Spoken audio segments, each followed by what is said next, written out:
Saudara-saudari pencinta renungan harian Katolik Gereja Maria Bunda Karmel. Kita semua mungkin punya pengalaman dengan orang bebal, yakni orang yang sulit diberitahu. Kalau diberitahu bukan yang terima, malah marah. Hal itu bisa kita lihat misalnya di jalan-jalan yang diberlakukan sistem one way atau sistem satu arah.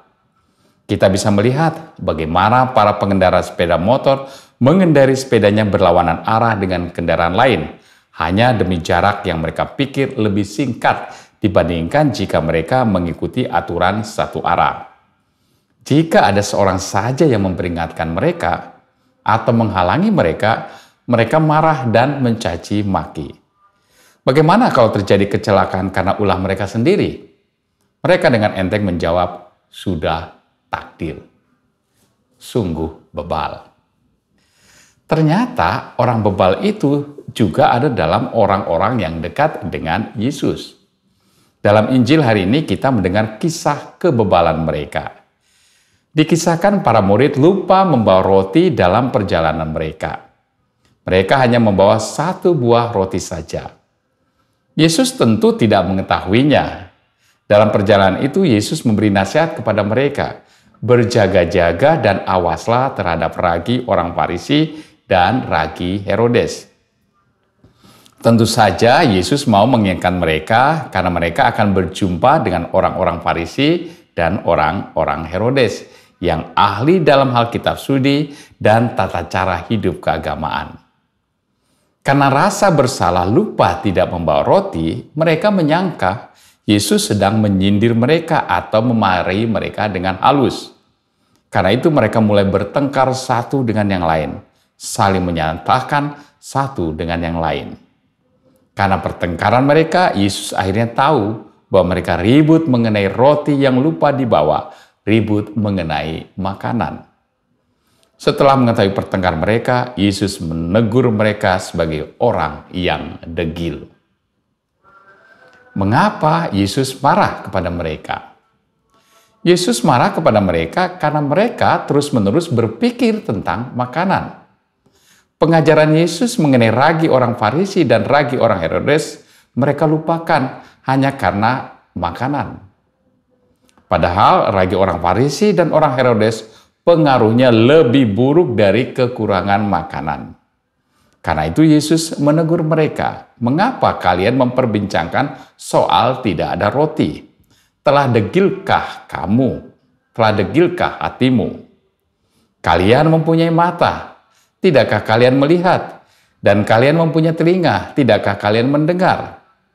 Yesus menyesali sikap para muridnya dan melihat dengan mata dan mendengar dengan telinga sendiri bagaimana Yesus menggandakan roti untuk sekian ribu orang dan setelahnya mereka kelebihan. Harusnya mereka tidak perlu khawatir lagi tentang makanan selama mereka bersama dengan Yesus, karena mereka telah melihat kuasa Yesus sendiri. Tetapi faktanya, mereka tetap meributkan soal makanan. Karena itu Yesus menegur mereka dengan lebih keras. Masihkah kalian belum mengerti? Mereka bebal dan tetap mempertahankan pikiran mereka sendiri, meski mereka begitu dekat dengan Yesus, bahkan menyaksikan mujizat yang dilakukan Yesus. Mereka bebal karena apa yang mereka lihat tidak mengubah cara pandang mereka, kekhawatiran hidup mereka. Kalau dipikir-pikir, bisa saja sifat bebal itu ada dan tinggal tetap dalam diri kita. Coba kita bayangkan, berapa banyak kita mengikuti perayaan Ekaristi?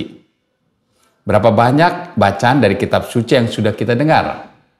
Berapa banyak tayangan-tayangan video kesaksian yang bersharingkan mengenai hidup yang diubah karena mengenal Yesus? Sudah begitu banyak. Tetapi, tidakkah kita juga selalu jatuh khawatir ketika kita berbincang tentang masa depan kita, mengenai pekerjaan kita, mengenai karya-karya kita, pelayanan kita, dan lain sebagainya? Bukankah kekhawatiran itu sama dengan para murid yang hanya membawa satu roti yang terus-menerus berpikir dalam khawatir bagaimana kami nanti makan? Mungkin kita juga akan balik bertanya, bukankah itu hal yang wajar? Khawatir tentang makan dan minuman adalah sangat manusiawi, dan karena itu adalah kebutuhan manusia. Benar sekali. Tetapi jangan lupa, kita semua adalah orang beriman. Orang yang percayakan penyelenggaraan ilahi. Disinilah letak perbedaannya. Bagi orang beriman, maka cara-cara manusia adalah kemungkinan-kemungkinan yang bisa dilakukan, bukan satu-satunya penentu. Penentu satu-satunya adalah Allah sendiri. Bagi yang lain, cara adalah suatu yang mutlak.